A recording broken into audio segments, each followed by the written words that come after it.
Hello students, welcome back. In today's lecture, we will discuss about our last topic, that is parturition and the lactation.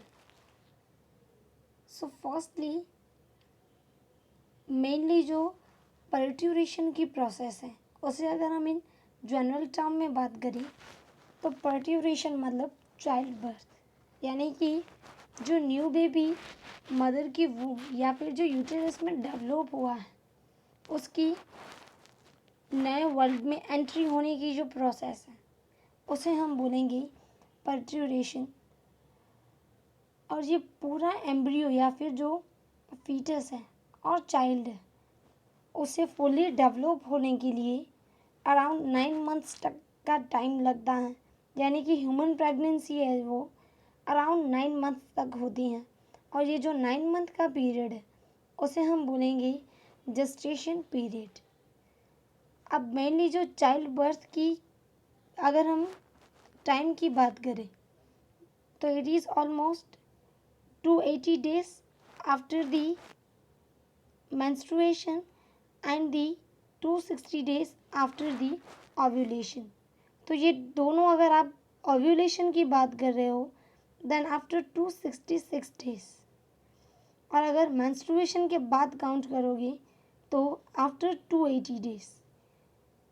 और ये जो calculate करोगे आप 9 month तक उसमें ±15 का डिफरेंस आ सकता है, यानी कि उतने टाइम में जो फीटस है वो डेवलप हो जाता है और उसके बाद जो है वो पर्ट्यूरेशन की प्रोसेस इनिशिएट होती है। अब पर्ट्यूरेशन की प्रोसेस इनिशिएट होती है वो मेनली जो यूटेरस है उसके कॉन्ट्रैक्शन की वजह से होती है। और जैसे ही यूटेरस कॉन्ट्रैक्ट होगा यानी उसमें जो मसल्स हैं उनका कॉन्ट्रैक्शन होगा तो यूटेरस का भी कॉन्ट्रैक्शन होगा और उसकी वजह से जो यूटेरस में चाइल्ड डेवलप्ड हुआ है वो mainly through the birth canal वो मदर की बॉडी में से बाहर आएगा। और ये जो पूरी कॉम्प्लेक्स प्रोसेस है उसे हम बोलेंगे पर्ट्यूरेशन। तो अब ये पर्ट्यूरेशन की प्रोसेस जो है वो किस तरह से होती है, तो ये पर्ट्यूरेशन की प्रोसेस जो है वो बहुत ही ज़्यादा कॉम्प्लेक्स प्रोसेस है और ये न्यूरो एंडोक्राइन मैकेनिज्म से कंट्रोल होती है। अब न्यूरो यानी कि हमारे जो नर्व सिस्टम है वो, और एंडोक्राइन यानी कि हार्मोन।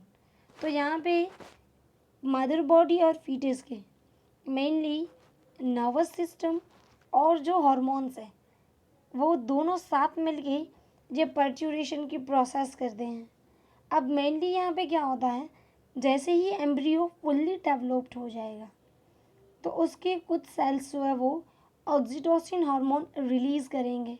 ठीक है, तो सबसे पहले जो फुल्ली डेवलप्ड एम्ब्रियो या फिर जिसे हम अब फीटस बोलते हैं तो वो फुल्ली डेवलप्ड फीटस जो हैं वो ऑक्सीटोसिन हार्मोन प्रोड्यूस करेगा।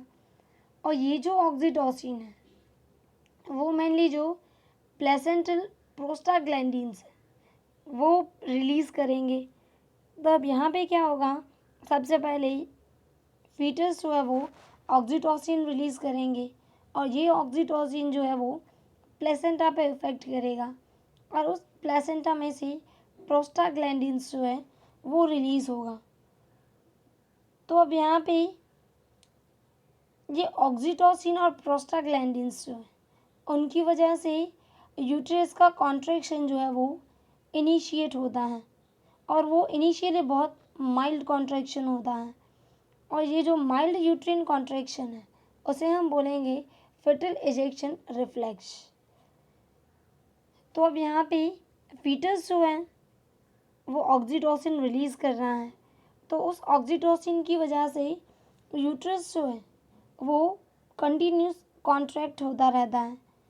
और ये जो ऑक्सीटोसिन है वो मेनली जो मदर बॉडी की पिट्यूटरी ग्लैंड्स उसे भी अफेक्ट करेगा and it will trigger the release of oxytocin from that maternal pituitary. तो यहाँ पे अब ऑक्सीटोसिन जो है वो फीटस में से भी रिलीज़ हो रहा है और मैटरनल पिट्यूटरी ग्लैंड में से भी रिलीज हो रहा है।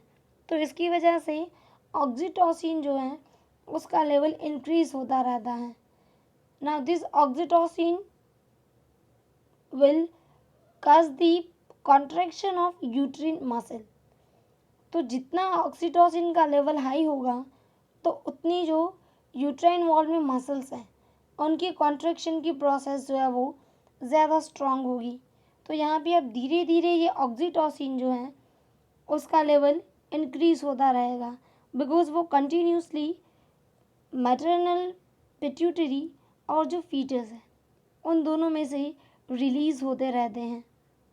Now this reflex between the contraction and oxytocin continuous and this will result in stronger contraction. तो अब यहाँ पे ये जो ऑक्सीटोसिन रिलीज हो रहा है उसकी मेन इफेक्ट है, जितने ऑक्सीटोसिन का अमाउंट या फिर क्वांटिटी ज़्यादा होगी तो उतनी जो यूट्राइन कॉन्ट्रैक्शन है वो ज़्यादा होगा, और अगर ऑक्सीटोसिन का लेवल कम है तो यूट्राइन कॉन्ट्रैक्शन जो है वो भी माइल्ड होगा।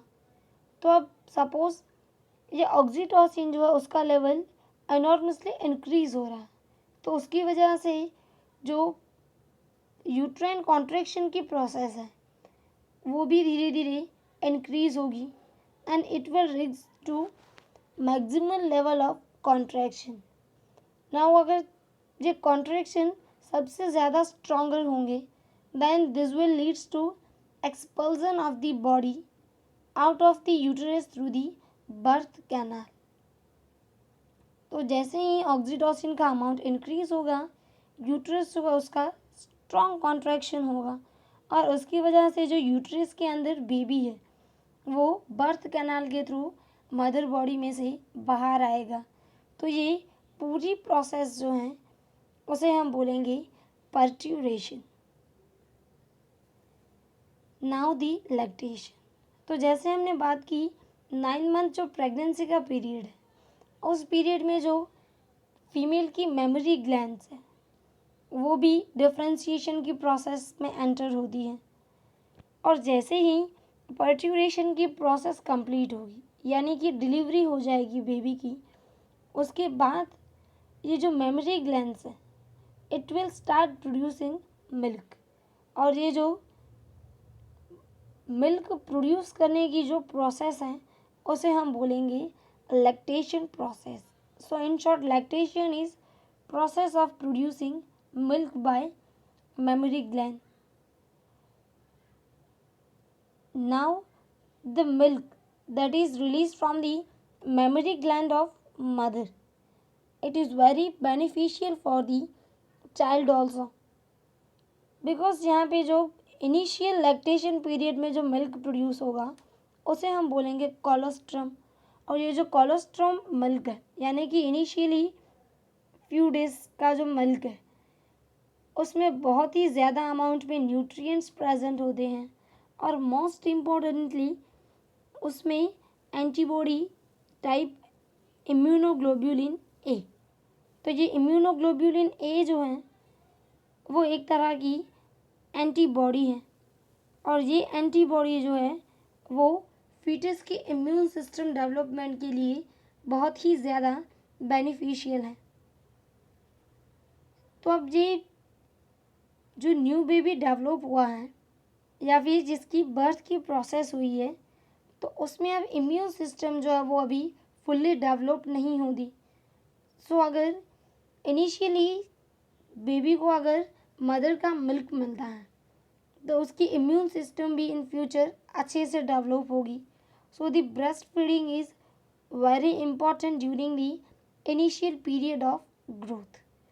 तो इस मिल्क में जो न्यूट्रिएंट्स, विटामिन्स, प्रोटीन्स एक्सेट्रा ये सारे सब्सटेंसेस जो प्रेजेंट होते हैं वो ये सारे सब्सटेंसेस मेनली जो इन्फेंट है यानी कि जो बेबी अब डिलीवर्ड हुआ है उसकी जो ओवरऑल ग्रोथ है वो चाहे मेंटल ग्रोथ हो या फिर फिजिकल ग्रोथ, उसमें ये सारे न्यूट्रिएंट्स जो उसे मदर के मिल्क में से मिल रहे हैं वो बहुत ही ज़्यादा हेल्प करते हैं।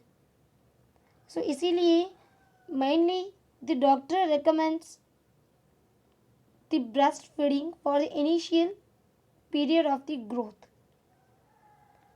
So that's it for today's lecture, जहाँ पे हमारा चैप्टर नंबर 4 जो है, सॉरी चैप्टर नंबर 3 वो कंप्लीट होगा.